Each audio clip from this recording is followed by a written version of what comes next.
القصور ديالنا غتبدا مع ايما. يا سلام، ما تفرحش بزاف. ايما كانت قاتله ماجوره. هي المعلم. المشكل مزوجه وعندها جوج وليدات. راجلها كان سميتو ديف وعندها وليد وبنيه. المهم باش نفهموا البلان ديالها، ايما كانت خدامه مع واحد المنظمه اجراميه سميتها سوفرن. هاد المنظمه هي اللي كبرات ايما ودرباتها باش تكون قاتله ماجوره محترفه. ولكن ايما من بعد الزواج ديالها من ديف قررت انها تحبس معاهم الخدمه، الحاجه اللي غتشوفها سوفرن كخيانه. داكشي علاش غيحطوها في الدارك ويب في واحد اللائحه ديال القتله الماجورين المطلوب التصفيه ديالهم. ولكن ايما غتعرف على واحد خونا سميتو راج، هو اللي غادي يعاونها في هذا البلان نوعا ما. راج كان مسوق غير شرعي، الخدمه ديالو كامله كانت في الدارك ويب. تولد في الهند وكبر في بريطانيا، وحاليا كيدير الاعمال ديالو في برلين المانيا. غيقترح على ايما باللي هو غيمحي ليها سميتها من ديك اللائحه اللي في الدارك ويب مقابل مادي بطبيعه الحال. بالفعل ايما غتوافق، ولكن المشكل هو ما عندهاش منين غتجيب الفلوس، ما كتعرف دير حتى شي حاجه من غير التكزارت. هادشي علاش مره كانت كضرب بريكولات خفاف، وراج هو اللي كان كيحضرهم ليها، ومنهم هاد المهمانيت اللي غنشوفوا دابا. من بعد ما تنكرات ايما غيقول لها راج على بعد 25 متر وغتلقاي واحد القرع ضارب واحد الكويره، هذاك هو الهدف ديالك. بالفعل ايما غتلقاه وغتفينيشيه مورا الساريه من غير ما يشوفها شي واحد. من بعد المهمه ايما غترجع لدارها. راجل هديف ما كانت عنده حتى شي فكره على طبيعه الخدمه ديالها وشنو كدير، حيت هي قايله ليه باللي خدامه في الفاينانس، يعني دوك المجالات ديال التمويل وما الى ذلك. المهم ايما غتلقى راجلها داير ليها حفله سبيسيال بمناسبه عيد الزواج ديالهم، اللي هي اصلا كاع ما طايح ليها في باله ولا فيق عليه من النعاس. نورمال، خدنا كنقول لك قاتله ماجوره القلب ميت يا صاحبي. ولكن واخا هكاك غتحس بواحد النغيزه ديال تانيب الضمير. داكشي علاش غتقترح على راجل يحتفلوا بعيد الزواج ديالهم، ولكن بطريقه مختلفه شويه. كيفاش البلان؟ غيمشيو لشي اوطيل ويسميو راسهم شي اسماء مستعاره، وغيعاودوا يتعرفوا على بعضياتهم بحال يلاه غيتلاقاو اول مره ويدوزوا الليله مع بعضياتهم. وبالفعل ديف غيعجبو البلان وغيوافق. صباح النهار التالي وهي كتوجد الفطور لوليداتها، غيعيط ليها راجل اللي ديجا تعرفنا عليه. غيقول لها بلي طلعتي في قائمه المجرمين المطلوب التصفيه ديالهم، والمكافاه اللي حطوا على راسك هاد المره مهوره ديال بصح. ولكن بالرغم من هاد الشيء راج قدر يحيد السميه ديالها مره اخرى، الحاجه اللي كلفاتو بزاف ديال الفلوس. هادشي علاش غادي يقترح على ايما مهمه جديده باش تعوض ليه الخسائر ديالو، ولكن غترفض حيت يلاه جايه من مهمه وغتمشي لمهمه اخرى في الوقت اللي باغا ترتاح فيه شويه مع عائلتها. غيقول لها ماشي مشكل، ارتاحي شحال ما بغيتي، ولكن الحمايه ديالك راه غاليه، وإلا ما خدمتيش راك ما غتقدريش تموليها للاسف. غتقول لها ايما بلي غتعيط ليه من بعد وغتقطع عليه. ديف غيكون كيعرف هاد راج على اساس وكيل الاعمال ديال ايما، ماشي منظم المهمات ديالها. بالليل ايما غتمشي للوطيل وغتسنى ديف في البار، ولكن غيتعطل عليها شويه حيت تلقى الزحام في الطريق. شويه غيجي عندها واحد الشيباني سميتو بوب، غيحاول يتعرف عليها، ولكن ايما ما غتعطيهش وقت. خونا والو ما مفاكش، غيبقى يسول فيها على حياته وفاش خدامه. خونا غيزعم غيقول لها حتى الرقم ديال الشومبر ديالو في الوطيل. دابا هذا ما ضربش الدين ديما بالراس ديال المهراز. المهم فاش ما غيصور والو غادي يغيرها. في هاد اللحظه غيوصل ديف وغيدخل هذيك الدخله ديال وفين الزين كيسحر، ولكن زينك كيقتل. مسكين ما في خبارو ما يتعاود. وسط من هاد الجو الرومانسي غيتسلط عليهم هاد الشيبه العاصيه كيزلط، وغيبدا يسول فيهم على الخدمه ديالهم عاوتاني واش ديجا كيعرفوا بعضياتهم. ايما فاش غتشوفو كيسول بزاف على الخدمه ديالها غتعرف بلي هاد خونا موراه شي خله ما كضحكش. من بعد ما دار لهم الطياره غيقول لهم نخليكم دابا حيت كيبان ليا برزتكم واحد شويه. المهم الا بغيتو تكملوا السهره ونخلقوها مع بعضياتنا غادي تلقاوني في لاشومبر 501. بون ابيتي. ديفو ايما غيطلعوا للشومبر ديالهم باش يكملوا السهره مع بعضياتهم كيف ما كانوا مخططين. غتقول لي عطيني غير واحد جوج دقائق نريقل الميكاب ديالي وانا معاك. المهم دخلت للطواليط وطلقات الكرونو ديالها في التليفون شويه ونعرفوا علاش. باش خرجت لقات راجلها طايح في 7 نومه. اودي الراجل اللي معولين عليه. ايما كتبات لي واحد النوت بلي غتهبط تجيب شي دوليبران حيت شداتها الشقيقه، ولكن في الواقع هي غتمشي للشومبر ديال بوب الشيباني. غتدخل عنده غنعرفوا بلي هاد بوب حتى هو قاتل ماجور، جرى مع السميه ديال ايما في القائمه ديال الدارك ويب قبل ما تمسح وسكريناها عنده. غيقول لها بلي انفو جرى معاها في البار عرفها شكون هي حيت اصلا هو معاه التصويره ديالها. ديك الساعه غيقترح عليها واحد الصفقه، هو ما غاديش يقتلها بشرط واحد، هو ياخذ 60% من الارباح على كل عمليه غتخدمها. ايما غتقول لها ما يمكنش نعطيك هاد الفلوس حيت هي اصلا كتخلص بزاف ديال الفلوس لواحد السيد بس سميتها ما تحطش في الدارك ويب باش ما يشوفهاش شي مخي بحالك. يعني بكل بساطه ما نقدرش نخلصك انت ونخلصهم هما، ما غيشط ليا والو بوا الحاج لا ربح لا راس المال، واصلا ما بقى عندك ما دير بشي فلوس حيت انت ميت. خونا ما غيفهم والو. غتقول لي فاش شربنا دوك الكويسات مع بعضياتنا قبيله حطيت لك واحد شويه ديال السم في الكاس ديالك، المفعول ديالو غيخدم دابا والاعراض ماشي شي حاجه، غير ما غتبقاش تحرك وغيمشي لك الشوف وغتموت. بالفعل داكشي اللي وقع لبوب وللاسف غيعقدهم في البلاصه. في نفس الوقت غادي يعيط ليها راجلها باش يسولها فين خرجت في هذا الليل. غتقول لي راه مشيت نجيب غدو لي بران ما بانش لك ديك الورقه كامله قدامك. المشكل بوب غيوقف على رجلي عاوتاني بسم الله الرحمن الرحيم يا الهي ما هذا انه لا يموت، ولكن ما كان كيشوف والو غتشعشو العمش. داكشي علاش غادي يبدا يتكيري تماك بشكل عشوائي، ولكن ايما غتغفلو وغدوروا على ودنو. بالفعل القضيه غدوز على خير، ولكن غتعرف راسها طاحت في مشكل كبار من اللي عندها. صافي غادي ترجع للشومبر ديالها وغدوز ما تبقى من الليل مع راجلها. المهم حتى تما ولهاوش في الماء. في اليوم التالي فاش غيرجعوا ديف غيقرا في الاخبار على واحد جريمه قتل في نفس الوطيل اللي كانوا فيه، والمشكل الضحيه كان هو الشيباني اللي كان معاهم. لو فوق هادشي البوليس كيشابهوا بواحد الراجل ومراه كانوا جالسين معاه في البار ديال الوطيل قبل ما توقع الجريمه، واللي غيزيد يكحلها عليهم هو انهم كانوا تماك باسماء مستعاره. وحريره هادي ايما غتحاول تعيط للراج باش يدير لها شي حل هاد التمجنينه هادي، غيقول لها في الدارك ويب نقدر نحل لك كاع المشاكل، ولكن فاش كتولي القضيه في البوليس والمخابرات فغسمحي ليا ما بقيتش لاعب، خصوصا ان المنظمه ديال سوفرن غادي يتحركوا دابا حيت هما باغيين غير منين يشدوك. هنا ايما غتعرف باللي كحلاتها بالرجوله، داكشي علاش غطلب من الراجل باش يحضر لها باسبورات بهويه جديده لراجلها وولادها، وهي غدوز عنده غدا لالمان باش تاخذهم قبل ما يزيد يتمجنن هادشي. داكشي علاش غتقول لراجلها باللي خاصها ضروري تسافر غدا حيت عندها اجتماع مهم. ديف غيستغرب كيفاش غادي تسافر وسط من هاد البلباله كامله، واصلا يلاه كي جيتي من السفر علاش غترجعي تاني؟ غتقول ليه باللي عندها نهار واحد وغادي ترجع بالزربه، واصلا راه التليفون بيناتهم طول الوقت ما عنده مناش يخاف. وبالفعل نهار التالي غيجي عندها الاوبر اللي غيوصلها للمطار. اما غتودع راجلها وولادها بحال ما بقاتش غادي تشوفهم مره اخرى، غتوصي ديف باش يتهلا فيهم وغتمشي. بالليل ديف غيعيط لمراته ولكن غيلقى تليفونها طافي، غيقول ماشي مشكل اصلا هي غدا غتجي. في اليوم التالي غيمشي للمطار باش يجيبها ولكن غتعطل عليه بزاف، المشكل تليفونها مازال طافي، ولكن بالرغم من هذا الشيء ديف غيبقى يتسنى فيها. غيسول عليها حتى لاجون دوريونطاسيون ايما براكيت الرحله رقم 702 ديال بويسي هي العاصمه ديال ايداهو، واحد الولايه في ميريكان. غتقول له باللي ما عمر شي وحده بهاد السميه دخلت عندهم للسيستم. غيقول لها ديف اش كتخربق عليا يا استاذ، السيده ديما غاديه معاكم الي روتور، ولكن فاش غتاكد ليه باللي ما عمر شي وحده دازت عندهم بهاد السميه نهائيا، ديف غيتنكر وغيبداو يضربوا ليه المطارق في راسو. من بعد ما تسنى حتى خوا المطار وصونا ليه الالاف ديال المرات بدون فائده، ديف غادي يمشي من تماك وهو ما فاهم حتى لا.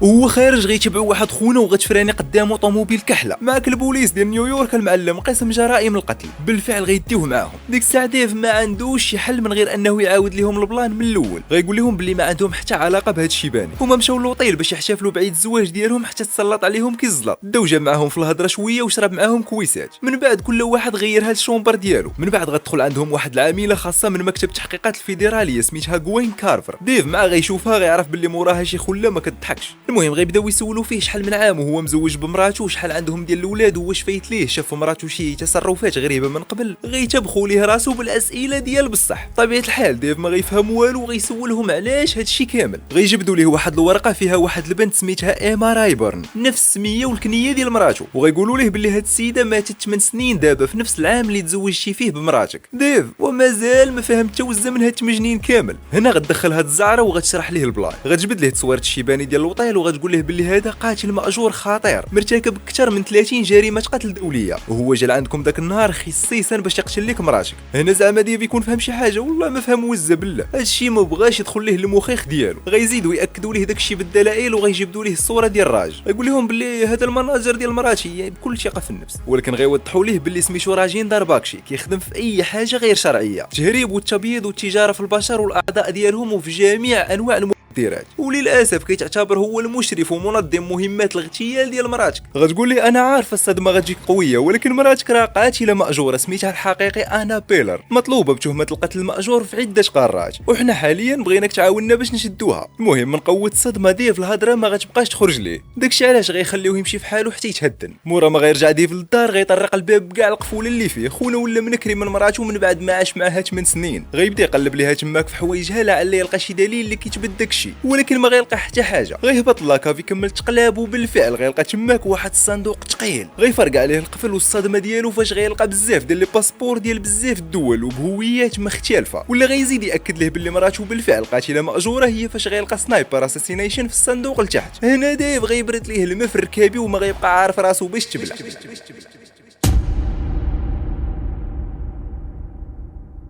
ديك الساعه ما غتوصل لالمان وغتلقى راجل كيتسنى فيها بالطوموبيل، غيقول لها باللي هو كيسهر الليالي باش يحميها ويمحي السميه ديالها من الدارك ويب في الوقت اللي خارجه وكتسركل في الوطيلات بحالها بحال ايها الناس. غتقول لها ايما الا كنتي كتسهر على الحمايه ديالي كيفاش قدر يلقاني الشيباني اللي في الوطيل. غيشرح لها باللي كل مره كيمحي السميه ديالها من القائمه المنظمه ديالها سابقا اللي هي السوفرن كتزيد طلع المكافاه على القتل ديالها اوتوماتيكمون السميه ديالها كترانكا في الطوب 10 ديال لا ليست. المهم غيعطيها الباسبورات اللي كتوصاتو عليهم وغيقول لها باللي كيبان ليه جا الوقت باش تودع العائله الزوينه ديالها. غتقول ليه باللي اللي عليها دابا هو تخرجهم من ميريكان، وموراها غتعتزل هادشي كامل بمره. غيقول لها فاش تقاد لك الفلوس وطلع سميتك في القائمه باحرف عريضه ما تسنيش مني نعاونك.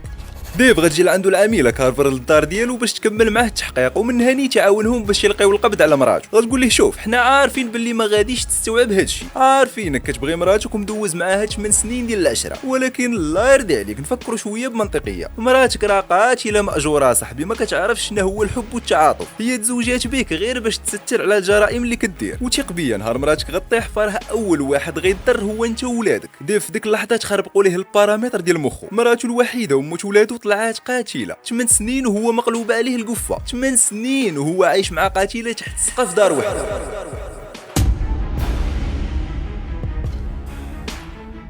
غنرجعوا لايما وهي مع راجل في الطوموبيل غتجري مع واحد جيب كحله تابعوهم من اللور. صافي غتعرف باللي هاد الطوموبيل ديال منظمه سوفرن. غتقول راج باش يهبطها حدا واحد المحطه ديال الترين ويتسناها في الجهه الاخرى حتى تجي لعندو. صافي غتدخل ايما لواحد النايت كلوب تماك وهي متبوعه من العملاء ديال سوفرن. واحد فيهم وهو كيقلب غتغفلو وغتبيطرو مزيان، غتطلق ليه 220 فولت في حلاقم وغتلوحو تماك. غتجري معاها واحده اخرى وغتتبعها، ايما غتخبى ليها في شي بلاصه في المحطه. في الوقت اللي كتلقم فيه ختنا الفردي المخدر ديالها غتهبط ليها ايما من الفوق، وغب ميكا ديال الزبل غادي تخنقها تماك وغتطلقها مجيفه. في البلاصه غتحيد ليها الفردي وغتطلق ليها برا في عنقها وغتصيفطها تنعس مع المغرب. غتخرج ايما من المحطه وغتلقى راج كيتسنى فيها، ولكن العملاء ديال سوفرن مازال ما تقاداو. غطلع بالزربه للطوموبيل والقرطاس كيتشتت مورا ظهرها. راج غيحاول يعاون شويه ولكن للاسف غادي تضرب. غتحاول ايما تبعد من تماك وتوقف الطوموبيل في شي بلاصه، ولكن خونا انا لله وداه.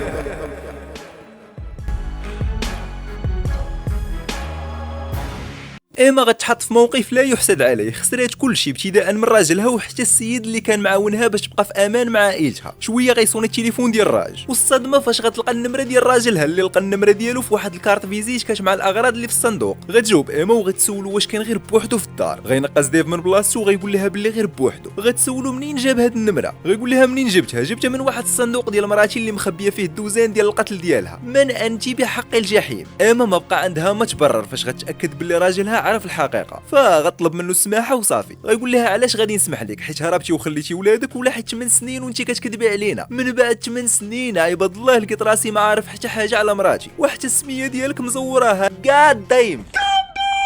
غيقول لها باللي في الوقت اللي خلاتهم ومشات هو اضطر يجلس في 2 متر كاري مع 3 الناس اللي كيحاولوا يفهموه باللي مراته وموت ولادو طلعات قاتله ماجوره. هاد الهضره بداش غتحطم ايما وغتقول له باللي تقدر تكون كذبات عليه بخصوص الخدمه ديالها، ولكن ما عمرها كذبات عليه في شي حاجه اخرى. هي كتبغيه اكثر من اي واحد اخر ومستعده تضحي براسها على قبله وعلى قبل ولادها، غير يعطيها شويه ديال الوقت فين تحل هاد المشكل وكل شيء غيرجع كيف ما كان. غيقول لها ديف باللي حتى حاجه ما غترجع كيف ما كانت، ولا كانت هي هربانه منهم فراه هو غيمشي حتى لعندها الالمان باش يفهم البلان كامل ويدير حل هادشي. ايما غتاكد عليه باش ما يجيش حيت غادي غير يعرض راسو للخطر، ولكن ديف راسو قاصح. غيقول لها باللي غدا غنكون عندك تماك. بالفعل ديف غادي يشد الطياره لالمان على الصباح. فاش غيوصل غيلقى واحد خونا تما كيتسنى فيه اللي غيديه عند ايما ديريكت لواحد الكافي. غيجلس حداه وهو مستريسي ديال بصح نورمال جالس حدا اساسينا صاحبي. هنا ايما غتعترف لديف بكلشي وغتقول ليه باللي سميتها الحقيقيه انا ماشي ايما، كتقتل الناس مقابل الفلوس. دربت على هادشي فاش كانت مازال صغيره. بوها كان عامل خدمه سريه مع المخابرات الامريكيه. من بعد ما قالوه من الخدمه ديالو اسس واحد الشركه خاصه ديال الامن سميتها سوفرن بالمساعده ديال عامله مخابرات سابقه سميتها غوين كارفر. غيقول لها ديف باللي غوين كارفر عامله من مكتب التحقيقات الفيدراليه وهي اللي مكلفه بالتحقيق في القضيه ديالك. غتقول له ما كاين لا تحقيق لهم يحزنون، هذوك غير سوفرن دايرين هذاك القالب باش يقدروا يوصلوا ليا من خلالك. هادشي كامل باش نرجع نخدم معاهم عاوتاني. غتقول ليه باللي هاد غوين كارفر هي اللي درباتها وكبراتها من بعد الموت ديال باها، وهي اللي درباتها باش تكون قاتله ماجوره محترفه. مقابل هادشي هي دمرت لهم الانسانيه ديالهم وخلاتهم يوليو آلات قتل حيه بدون مشاعر، هي وبزاف ديال البنات معاها. غتقول ليه باللي هو الوحيد اللي عطاها قيمه وعاملها كانسانه لاول مره وشعل فيها الرغبه باش تبني حياه جديده. هو كان الحب ديالها الحقيقي الاول والاخير، وعمرها كانت كتشوفو كتمويه اللي غدرك به على داكشي اللي كانت كدير. الزواج ديالها منه والوليدات اللي رزقهم بها الله كانوا احسن حاجه طرات ليها في حياتها. غيقول لها ديف ولكن انت ما حبستيش داكشي وبقيتي فيه ليومنا هذا. غتقسم ليه ايما باللي كانت كدير مهمه حتى 2 مهمات في العام فقط غير باش تمول الحمايه ديالهم لا غير. المهم غادي تعاود ليه كلشي شكون هو راج وشنو كان كيدير معاها ولي ديبلاسمون ديالها، وغتاكد ليه باللي صافي ما بقاتش باغا ترجع لهذا الشيء نهائيا. غيقول لها ديف واخا هذا الشيء كامل عرفناه ولكن القتل راه ذنب لا يغتفر. وسط هاد الكونفرساسيون ديالهم غيدخلوا عليهم العملاء ديال سوفرن. فاش غيبغيو ياخذوا ايما غيحاول ديف يدافع عليها ولكن غياكل ماكله الطبل نهار العيد، وغيزرعوا ليه برا مخدره في عنقه كيف ما غيزرعوها ليها حتى هي. فاش غتفيق ايما غتلقى راسها في البلاصه فين كبرات، والصدمه فاش غتلقى حتى ولادها تماك مع رئيسه المنظمه كوين كارفر. غتسولها على ديف، غتقول لها باللي راجلها في امان وما عندها مناش تخاف. ديف في ديك اللحظه غيكونوا مكتفينو في واحد الكاشو في حاله يرثى لها. ايما غتقول لها باللي المشكل بيناتهم بجوج، ما كاين لاش تدخل ولادها وراجلها في هادشي. غتقول لها كوين انت اللي دخلتيهم في هادشي ماشي انا. شنو كان يحسب لك زعما باللي الا تزوجتي ودرتي عائله راك غتهني من الماضي ديالك؟ لا لا لا لا، ماشي بهاد السهوله، حيت الماضي ديالك غيبقى تابعك حياتك كامله. الماضي ديالك هو الحاضر وهو المستقبل، ما كاينش شي حياه اخرى. وانت بهاد الخطه البدائيه ديالك راك خرجتي غير على هاد السيد وهاد الوليدات مساكن. غتقول لها ايما دابا من الاخر جيني فاصل لاماس، شنو باغا مني؟ غتقول لها كوين الطريقه الوحيده باش تضمني الحمايه والمستقبل ديال ولادك هي ترجعي معنا، نرجعوا عائله كيف كنا شحال هادي، ولكن بشرط واحد اللي هو تهناي من راجلك ديف. بارك عليك، غير نقطه ضعف وحده اللي هما ولادك، ما بغيناش جوج. ساهله مهله، غتمشي انت وياه للغابه تضربوا دويره خفيفه، قريطيسه وحده غتفاري لك البلان. ايما غتحط في موقف لا تحسد عليه، حيت القرار اللي غتاخذ في الدقائق القليله اللي جايه غيكون حاسم. يا اما تختار راجلها مقابل حياه ولادها، ولا تختار ولادها مقابل حياه راجلها. وبالفعل ايما غتاخذ القرار ديالها، حيت ما عندها حتى شي حل اخر، وغتختار تضحي براجلها ديف باش ولادها يعيشوا ويكبروا في امان. غديه للغابه كيف ما كانت متفقه مع كوين، اللي غتحط لها واحد سنايبر تماك في حاله الا بغات تغدر بهم ولا شي حاجه. ولكن ايما ما غتكونش عارفه فين بلاصه كاين بالضبط. غتقول ديف باللي كوين خدات لهم ولادهم وكتهددها باللي غتقتلهم الا ما بغاتش ترجع معاهم وتنفذ واحد الشرط ضروري. ديف غيتخلع على ولادو وغيسولها شنو هو هذا الشرط. ايما بلا ما تقول ليه حتى حاجه غطلب منه باش يعنقها. الله يهديكي هاد المره، واش حنا دابا في التعناق؟ غتقول له ضروري خاصو يعنقها باش يعرف الشرط ديال كوين. بالفعل غيعنقها ديف، وغتقول له كوين طلبات منها باش تقتلو باش ولادها يعيشوا. ديف حتى قبل ما يفهم البلان ايما غطلب منه السماحه حيت ما عندهاش شي حل اخر. وللاسف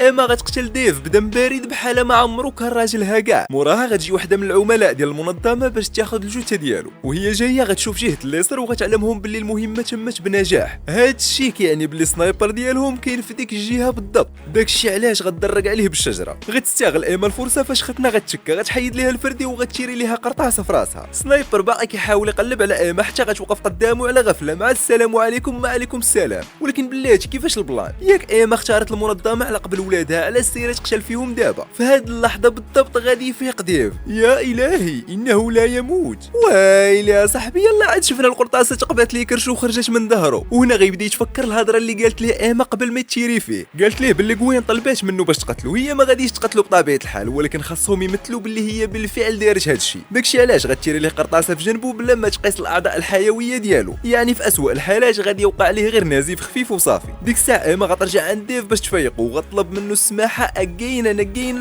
اودي الله يسمح ليها منه وصافي. ايما كانت عارفه باللي الا ما تهناتش من راس اللفعه ما عمرها غتكون مرتاحه في حياتها. داكشي علاش غتخلي هذه اخر مهمه ليها. بالفعل غتمشي هي وديف مسكين اللي اول مره غيشوف مراته وهي كتقتل في بنادم بحال الدبان. غتقول له شوف انا عارفك مصدوم من هادشي اللي كتشوف، ولكن بغيتك ترجل وتبقى مركز معايا. غتقول له باللي ولادهم كاينين في بيت ضياف وهو خاصو يمشي لعندهم باش يامنهم. غتعطيه فردي مخدر وغتقول له اي واحد خرج قدامك شيري فيه بلا ما تفكر. في ديك اللحظه كوين غتعرف باللي ايما غدرات بهم، وهي كتفكر في البلان الدريه ديالها غطيح بقرطاسه في القلب. جاب الله كانت لابسه جيلي ضد القرطاس. هاد ختنا نقدروا نقولوا عليها هي الاخت الغير الشقيقه ديال ايما. كبروا بجوج وتدربوا بجوج وتعلموا الحرفه بجوج بهم، يعني كانت كتعرف عليها اي حاجه. لذلك كانت عارفه باللي من الحياه ديال ايما ما كتجيك لا من اللور لا من القدام، ديما فاش كتبغي تغفلك كتجيك من الفوق. داكشي علاش بلا ما تفكر غتشيري قرطاسه في السقاف، وبالفعل غطيح ايما عليها مباشره وغتبلبل بيناتهم. ايما غتاكل شويه ديال العصا ولكن غتقدر تغلبها في الاخر بصعوبه. في ديك اللحظه ديف غيوصل لبيت ضياف فين كاينين ولادو، وهو غادي لعندهم غيخرج ليه واحد من الحراس على غفله. ديف مع الدعقه غيطلق فيه واحد 6 7 حتى 8 شوكات بحال هكاك. خونا ما غيفيق حتى اليوم القيامه، هادشي لا فاق اصلا. وبالفعل غيوصل لولادو.